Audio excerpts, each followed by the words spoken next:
Hello दोस्तों, स्वागत है आपके अपने YouTube चैनल 3 लिटिल ट्यूटर में। आज हम आपके लिए लेकर आए हैं केंद्रीय विद्यालय संगठन के ऑफिशियल जवाब। जैसा कि आप देख पा रहे हैं कि मैं केंद्रीय विद्यालय संगठन की ऑफिशियल वेबसाइट पर हूं और इसी वेबसाइट से हम केंद्रीय विद्यालय संगठन के ऑफिशियल जवाब देखेंगे।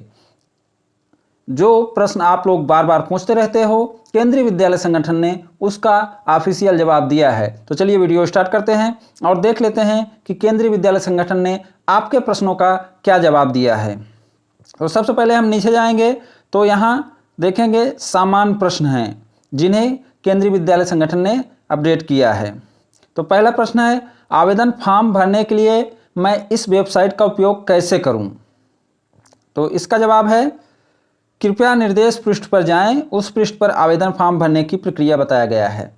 तो जो निर्देश पृष्ठ है उसे आप देखे भी होंगे, वहाँ पूरी प्रक्रिया बताया गया है कि आपको फॉर्म कैसे भरना है।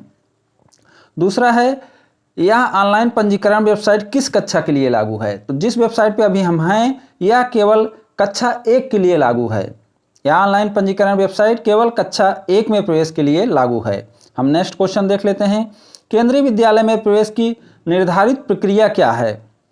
तो प्रक्रिया बहुत बड़ी है, इसलिए इन्होंने बताया है, यदि आप प्रवेश 23-24 की प्रक्रिया पहली बार कर रहे हैं तो केंद्रीय विद्यालय में प्रवेश के लिए केवीएंस का प्रवेश निर्देश पढ़ें एवं इच्छित केंद्रीय विद्यालय में ऑनलाइन आवेदन करें। तो अगर आप 23-24 में पहली बार फॉर्म भर रहे हैं तो आपको निर्देश पढ़ना होगा और फॉर्म भरना होगा। तो जैसे निर्देश पढ़ने की उतनी आवश्यकता नहीं है, अगर आप वीडियो देख रहे हैं तब भी आपको जानकारी हो गई होगी। प्रवेश निर्देश मैं कहां से प्राप्त करूं? केंद्रीय विद्यालय के प्रवेश के लिए ये निर्देश केवीएंस की आधिकारिक वेबसाइट kvssangathan.nic.in पर उपलब्ध है। तो ये इसकी ऑफिशियल वेबसाइट है जहां से आपको गाइडलाइन मिलती है या आपको जो शेड्यूल आएगा प्रवेश का वह मिलेगा। तो ये ऑफिशियल वेबसाइट है जिसका इन्होंने पता बताया है। क्या केंद्रीय विद्यालय में केवल सरकारी कर्मचारी ही अपने बच्चों के प्रवेश के लिए आवेदन करने के लिए पात्र हैं? ये बहुत बार क्वेश्चन पूछा जाता है और बहुत सारे लोग को भ्रम भी है कि केंद्रीय विद्यालय में केवल केंद्रीय कर्मचारी के बच्चे पढ़ सकते हैं। तो हम देखते हैं कि इसका क्या जवाब केंद्रीय विद्यालय संगठन ने दिया है। तो इसके जवाब में केंद्रीय विद्यालय संगठन ने कहा है, नहीं, केंद्र व राज्य सरकार के कर्मचारियों के साथ साथ निजी व्यवसाय में कार्यरत व आम व्यक्ति भी प्रवेश के लिए आवेदन कर सकते हैं। प्रवेश मार्गदर्शिका में दिए गए वरीयता क्रम के अनुसार प्रवेश दिए जाएंगे। तो इन्होंने साफ साफ कहा है कि फॉर्म कोई भी डाल सकता है, लेकिन जो केंद्रीय कर्मचारी होते हैं या जो सरकारी कर्मचारी होते हैं उनको वरीयता मिलती है। नेक्स्ट है, क्या आवेदन के लिए कोई शुल्क है? तो ये प्रश्न भी बार बार पूछा जाता है, तो इसका भी जवाब हम देख लेते हैं कि केंद्रीय विद्यालय संगठन ने क्या दिया है। नहीं, आवेदन प्रक्रिया पूर्णतः निःशुल्क है। तो जैसे हम लोग भी बार बार बताते रहते हैं कि आवेदन प्रक्रिया पूर्णतः निःशुल्क है, कोई एडमिशन चार्ज नहीं लगता और आवेदन फॉर्म का भी कोई चार्ज नहीं लगता। प्रवेश से पहले कोई परीक्षा होगी? कक्षा 1 में प्रवेश के लिए कोई परीक्षा नहीं होती, इवन कि किसी में परीक्षा नहीं होती, केवल क्लास 9 में ही परीक्षा होती है। नेक्स्ट है, यदि प्रवेश के संबंधित कोई प्रश्न है तो मुझे किससे संपर्क करना चाहिए?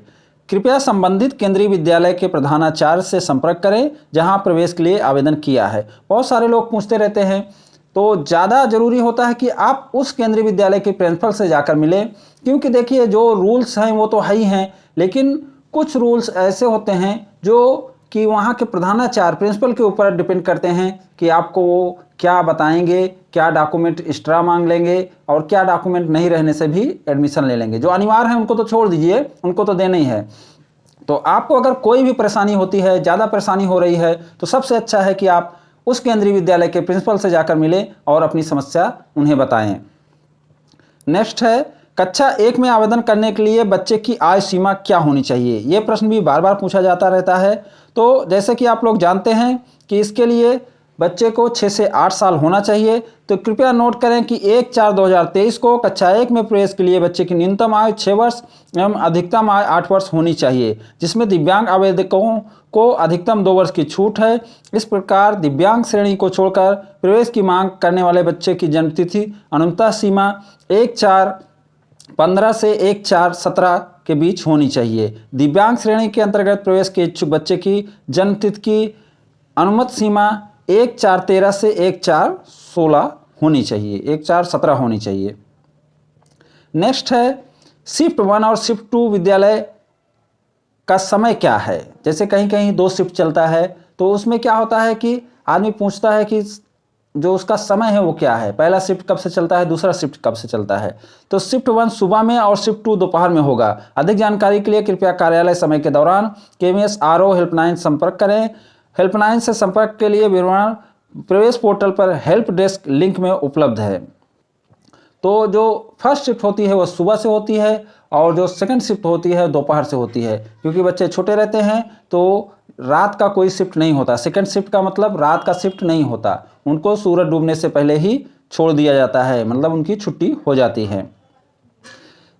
अब नेक्स्ट है एक आवेदन पत्र से मैं कितने केंद्रीय विद्यालयों में आवेदन कर सकता हूँ। इसमें मैं और कुछ जोड़ना चाहता हूँ कि जैसे बहुत सारे लोग बोलते हैं कि मैं कितने केंद्रीय विद्यालयों में आवेदन कर सकता हूं, तो इसके लिए केंद्रीय विद्यालय संगठन कुछ नहीं बताया है कि आप कितने केंद्रीय विद्यालय में आवेदन कर सकते हैं, और इसलिए माना जा सकता है कि आप जितने केंद्रीय विद्यालय में चाहें उतने केंद्रीय विद्यालय में आवेदन कर सकते हैं। लेकिन एक इन्होंने रिस्ट्रिक्शन रखा है कि एक फॉर्म में, एक ऑनलाइन आवेदन में आप 3 केंद्रीय विद्यालय से ज़्यादा नहीं चुन सकते, और आपको एक केंद्रीय विद्यालय कम से कम चुनना ही है।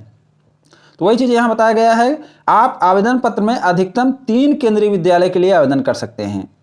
मतलब एक आवेदन पत्र में आप 3 केंद्रीय विद्यालय के लिए आवेदन कर सकते हैं।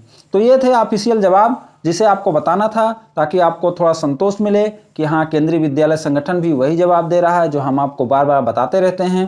तो उम्मीद करता हूँ कि ये वीडियो आपको अच्छा लगा होगा। अगर अच्छा लगा हो तो इसे लाइक शेयर करें और हमारे चैनल को सब्सक्राइब भी करें। Thank you for watching.